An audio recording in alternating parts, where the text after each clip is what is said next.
Greetings and welcome to LinkedIn Networking Secrets to Get Hired Faster. Networking that works. The thing that I notice most of all when it comes to LinkedIn is people don't really have a strategy. So you do have to have a strategy for a job search, and even when it comes to networking on LinkedIn. So this is just designed to be a really quick tips. My name is Ann Mossop. Hi, welcome to the presentation. I work for Next Steps Employment Centre at Downsview, Ontario, right in between Shepherd West and Downsview Park on the north side of Downsview Park in Toronto.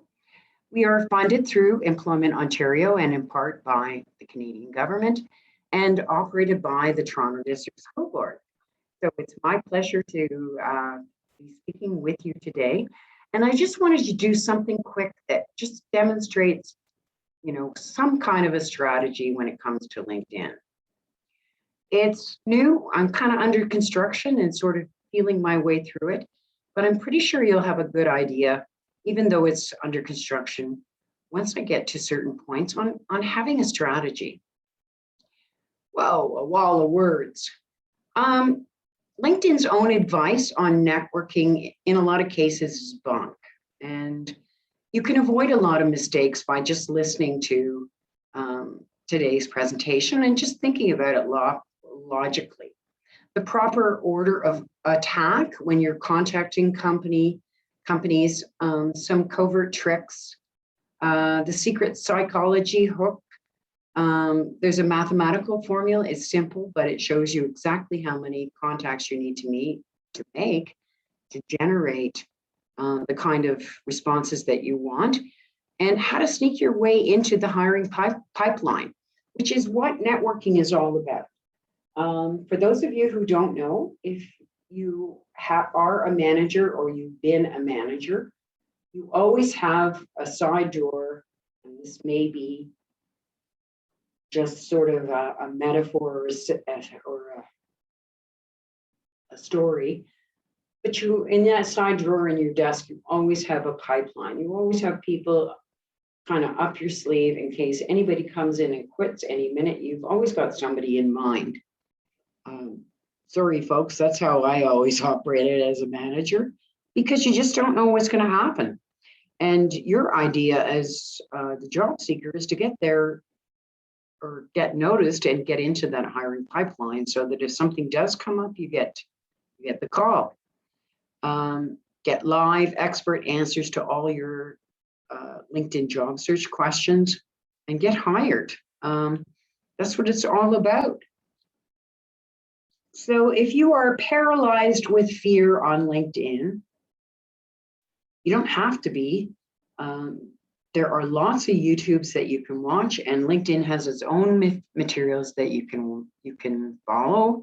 There's all kinds of social media can teach you how to use social media. So all you need is a Google and away you go, and you can research anything. Networking that works.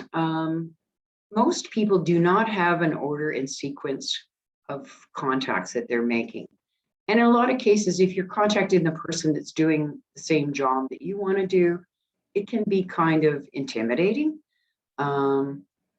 There's lots of conflicting information on how to do this. I know from my own business development experience, we don't want to waste time. We want to do the right things, because doing the wrong things can be very harmful. The most important thing that people have to realize is that just connecting with a person on LinkedIn, don't have a relationship. I'm sorry, but you do not have a relationship. All you've done is reached out and somebody said, okay, but you do not have a relationship with that person. So what am I supposed to be doing? I threw the puppies in just because they're cute, but they seem to know how to network. Aren't they cute? Anyways, this seems to cause mass confusion. It's a platform to build relationships. Once you link up with people, there is no relationship. So build relationships to get hired. That's what it's all about. And nothing replaces face-to-face. If you are going to get in touch with people, hearing your voice makes you a real person. So failing a face-to-face contact, picking up the phone and contacting someone makes you a human being. You don't really become real until people hear your voice and are talking to you, or they see you face-to-face. Networking does not mean looking up a posting and then contacting the HR recruiter for that company. This is not an effective strategy, although it's effective for knowing who the HR recruiter is and more about them. And it's like I said before, all smart hiring managers have a pipeline. Having a pipeline and having candidates in that pipeline is key to successful hiring. LinkedIn did a poll and showed that 80% of hiring managers have candidates in mind, and they have that pipeline in case somebody quits. And yeah, it's sometimes just a question of having a name in a resume in my drawer, somebody I've met, somebody I was impressed with. Managers do this. So there are certain keys to getting in the pipeline. If you want to get hired, you have to get in the pipeline, and you can get in the pipeline through your networking efforts. So focus your efforts on the right people. If talking to the person that's doing your job in the company you want to work for, maybe not a good idea. We usually suggest when you're networking to target 2 positions above where you are, simply because usually that will be somebody at least that has some authority with regards to hiring. And you have to know what to say and how to make people want to help you. So hopefully you'll learn this today. And you've got to build relationships before the job exists. And again, if you're coming from elsewhere, or you're not comfortable, or you're fearful, it is going to definitely impact your results. Networking is a give and take relationship. And I say this quite often because the job seeker just seems to ask about what they can take. As the job seeker, start with giving. Responding to an existing opening, you are in the position of wanting something from that person. So you're already in a position of a taker. Networking can't work because your motivation is apparent and not transparent. It's obvious at this point that you are networking when they've advertised a position and then you call. Someone else built that relationship before the job existed. And guess who's going to get the job? That person. You have to just get ahead of the curve. So let's dig in. That's Buster. Buster is going to dig in. Networking that works has 3 phases. Phase 1 is targeting the right companies and people. Phase 2 is getting into that pipeline. And phase 3 is getting referred in. This is strategic company targeting. Who do you want to work for? I can't believe that you can't come up with a list of names of companies and organizations that you want to work for. You're job seeking. You can make that decision. You can put your hands on the steering wheel. And then at least you know what company you're targeting and how you can possibly approach with regards to networking. How many companies should you target? Ooh, that's a lot of jelly beans. Well, you got to target and you got to contact a lot of companies. The true number, you need 200 openings. So if you're looking for a sales position, I get you to think of it this way. So if you're looking for a sales position and every company has at least 5 salespeople, then you would need to target 200 with 5 in each company. You'd need to target 40 companies because there's between 40 companies, there's 200 jobs. And this is the big difference. If you're looking for a CFO position, a Chief Financial Officer position, every company has only one, and you need to target 200 companies. So the higher the position you're in, the longer it is going to take you to make the same number of contacts.